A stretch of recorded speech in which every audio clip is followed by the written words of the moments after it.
Welcome to 10 Minutes on Successful Marriage. The subject of this meeting is Intimate Conversations Part 2. We talked last lesson on Part 1 where we explained the difference between technical conversations and intimate conversations. But now we're going to talk about how to do it. And to explain this very, very important subject,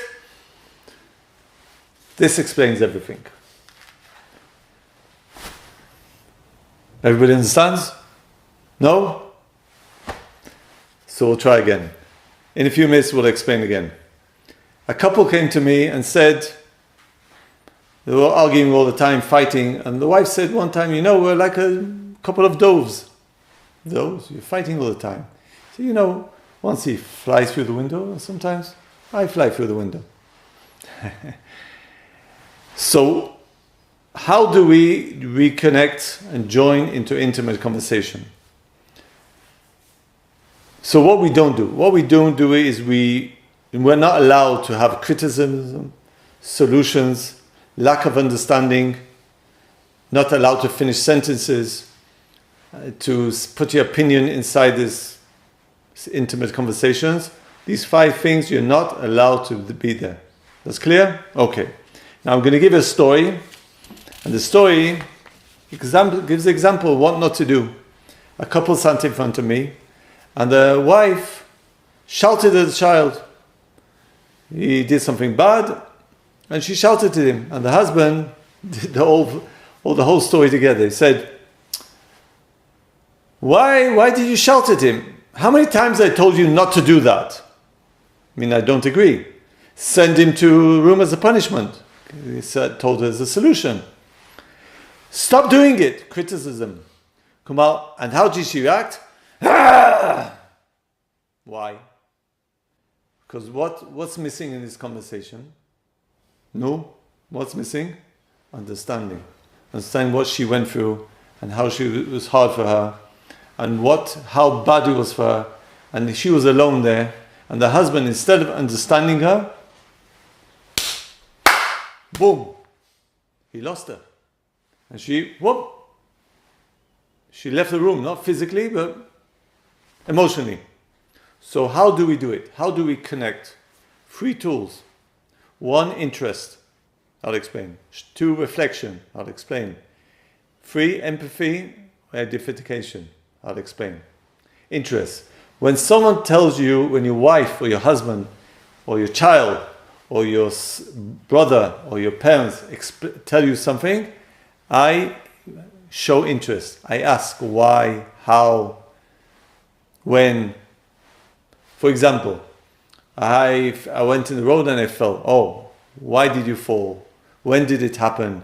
How much? What did you do afterwards? How much it hurt you? I ask questions. I get a small picture and I build a whole picture. What really happened all around it. People give small information. When I show interest and I ask questions, then I get the whole picture.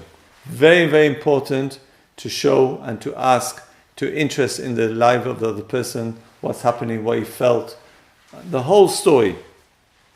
Reflection. I use another tool when a person shows emotions. He's angry or sad and says, I'm very angry. I reflect. I repeat that word.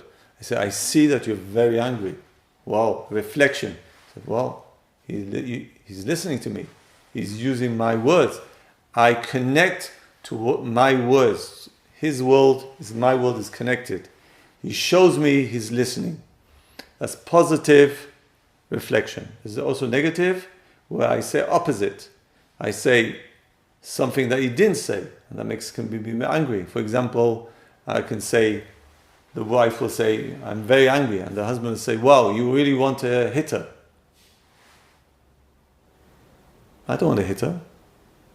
It's not my world, it's your world. You're not listening to me. Go away.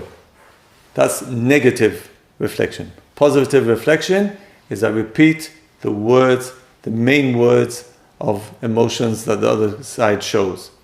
Point number 2. Point number 3, identification or empathy. What does that mean?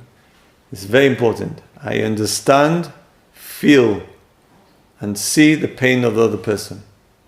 And this is really the riddle of the red nose. Why? Let's say your wife comes to you. I'm sorry, I have a strange voice now. And it says, look, it hurts. And you look, you say, it doesn't hurt. She says, it's hurting, it bothers me. Now, if I connect it to my world, and I don't understand the other world, then I can laugh at this. Or I can say, it's rubbish. I need to take this seriously. This is an example of identification where I don't need to agree to it, but I need to understand it. I need to understand your pain. I don't need to agree to your pain. When a person says, I'm in pain,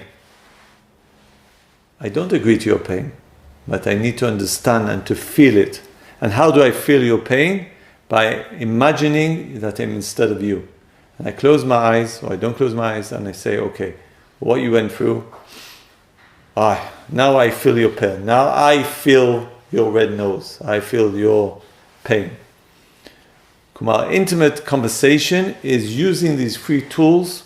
I repeat, interest, asking when, why, how it happened, reflection, using the words, and empathy, showing that you understand the pain.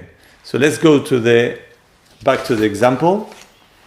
And I want to tell you that I trained the husband because she really got up and left the room after these very clever solutions that he gave. And I taught him what to do. And this is what happened. So he asked her, first of all, what do you feel? When we have an intimate conversation, the main question is an open question. There's a closed question, and an open question. Open question is, how do you feel? That allows the wife or the husband to give a wide range of emotions, of feelings. It doesn't confine it into one emotion. For example, how do you feel with the children? That's a closed question. How do you feel? General. And then allows to express emotions on any place. And she'll say, I'm very angry for Yosef for pulling the hair of Rebecca. Okay. And then interest. How did it happen? How did you feel? What happened? Before going to solutions learn the subject. Ask the questions. Understand what happened.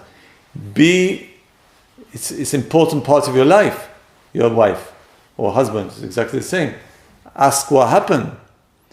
And reflect her pain. She says, I'm very angry.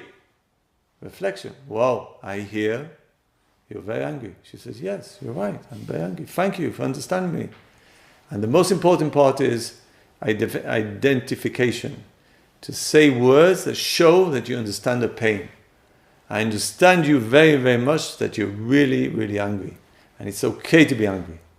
And you know what the wife will say? Thank you, you understand me. I'm not alone. Now the husband will say, Rega, I want to work with her to change her anger, to change the way she talks. Rega, that is not intimate conversation. What to do is a different conversation. You are now into intimate conversation. Intimate conversation is understanding pain, understanding emotions, understanding feelings, be connecting, allowing the person to feel that he's not alone. And therefore it's very, very, very, very important not to run to the solutions. The solution, not now, later, you can talk. Let's think together what we can do together to make a better, how to solve it. And how do I do in practice? Practice is a combination between functional and emotional. How does it go? Like it does with my wife. We talk functional, how are we going with the children, and in the middle, all of a sudden the emotions come up. And then I say, wow. She says, for example, let's make an example. I was with the children and he did something that made me very angry. Boom, emotion. Then I change to an intimate conversation. I say, why? What happened? Why did you feel? And I go deeper, reflect her words, and I have compassion to her pain. I say, wow, why are you so angry? Because he did this. And then what happened? How did you react? This and this. Wow, so you're very angry. Yes, I really understand your anger. Oh, thank you. And then you go back to a technical. So a usual standard conversation is a combination between functional and emotional. It goes in, out. Sometimes we say to practice is good to work on emotional, to get used to feel that, how to do it. But in a marriage couple, they learn to talk both. Now, once a week or twice a week, according to events, you'll have a deep emotional conversations where something very big happened, and then they mostly will be 99% emotions without no functionality at all, which is okay. If needed, then that can happen. Now, how do we do it? First of all, we need to be focused. We need to, better to do face-to-face, but it can be done by phone. We need to have this conversation, intimate conversation, at least a few times a day. Why? Because we have emotions that grow. We have to clean it and to join and to help the other person, man or wife, husband or wife, to clean itself. Best time to have a fixed time, or in the breakfast or evening where we sit down, and it's good to eat and talk. Makes a fixed time where we talk. What we don't do, harmful, intimate conversation, is what we don't do is in the middle we start to do other things. For example, she talks to me and I of course take out my phone and I start zapping. No, don't do that. Dangerous, bang.